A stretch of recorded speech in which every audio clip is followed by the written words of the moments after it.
السلام عليكم حبايبي، شلونكم؟ شخباركم؟ ان شاء الله زينين وصحة وسلامة يا رب. اليوم حبيت اشارككم فيديو جديد وان شاء الله ينال اعجابكم.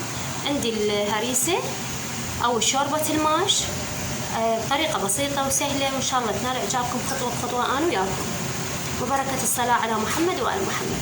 المقدار عندي اني راح يعطيني كمية كل زينة، كيلوين من الماش، 3 كيلوات الى 4 تمن حسب الرغبة، وكيلو من اللبلبي، كيلو من اللوبيا.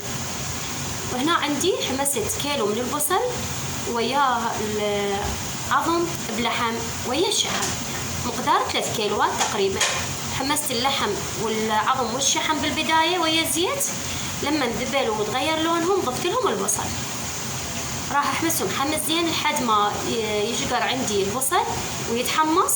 راح اضيف له المي ان شاء الله خطوه بخطوه، ان شاء الله ينال اعجابكم، وراح اضيف لكم اضافات راح تجربوها وان شاء الله تعجبكم متاكده 100%.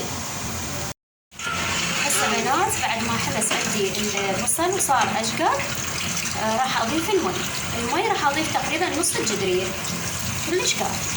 لما يغلي راح اضيف باقي المواد تدريجيا. بنات عندي هنا اللبلبي مقدار كيلو غرام كلش كافي على كيلوين ماش. سلقته بالليل، قعدته الصبح نقعته بالليل، قعدته الصبح سلقته على مود يستوي بسرعة وينمرد، يعني يصير طعمه كلش طيب بالشوربة. وهنا العدس عندي ناقع ما يحتاج لسلق، هاي الإضافات مالتي اللي أنا أضيفها. وعندي هذا اللوبيا بس بنات ما نقعته أبد، جيت غسلته 3 غسلات 4، نظفته كل الزين، وأول غلية نصيت النار، انطاني هيجي نتيجة كلش كافي. وهذا الماش بنات نقعته بالليل وسلقته الصبح وانطاني هيجي نتيجة. الماش هم يحتاج هواية يعني تنقيع وسلق، بسرعة يستوي يعني، حتى إذا ما منقعته بالليل تجين السلقينة عادي مثل الحمص المجروش بسرعة يستوي. وهنا عندي التمن نقعته 2 3 وفركته مثل فرك الكبة، حتى أثناء الطبخ راح يستوي بسرعة ويعطي نتيجة كلش طيبة. بنات البهارات اللي راح احتاجها للهريسة او شوربة الماش عندي الفلفل الاسود والكمون والدارسين والكاري، وراح اضيف الفلفل الحار. والفلفل الحار شيء اختياري، انتم بكيفكم تردون تخلوه تردون لا. هاي التوابل او البهارات كلش كافية. ان شاء الله خطوة بخطوة ان شاء الله ينال اعجابكم. هنا بنات الجدرية مالتنا راح تفور او يقلب المي مالتها. اول ما يفور المي راح اضيف التوابل، راح يغلي غليتين 3، راح اضيف اول شيء راح اضيف اللبلبي. اول شيء اللبلبي والعدس على مود ياخذ استواء كامل اللبلبي ويعطينا نتيجة كلش زينة. هسه بنات خليت اللبلبي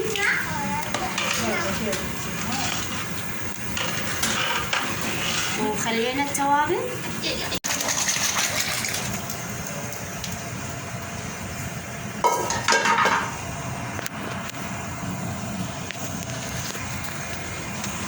هسه بنات ضفنا المكونات كلها ما عدا التمن، ما راح اضيفه هسه. كل المكونات ضفناها، الماش اللبلبي واللوبيا والحمص والعدس ضفناهم كلهم. ما راح اضيف التمن هسه، لما ياخذون غليه غليتين راح اضيف التمن انا عندي ناقع. هسه بنات من بعد ما غلى عندي وشفت المواد المستوى بايدي كلش مستوي كلش كافي، هسه راح اضيف التمن.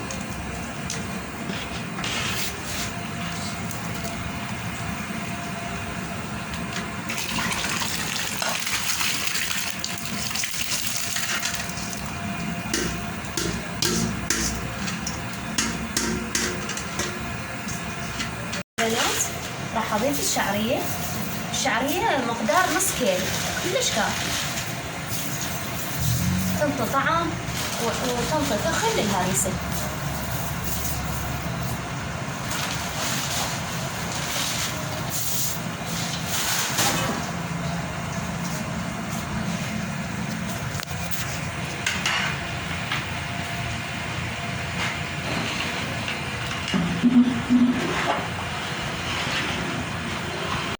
بنات الهريسة النصيحة ما تنترك، يعني نقوا يكون التمة والشعرية الجدرية أبد ما تتركوها، تكون تخلطون بيها ما تتركوها نهائيا لأن تلزق والشيط عندكم. لما توصلون هيجي النتيجة راح أضيف الملح،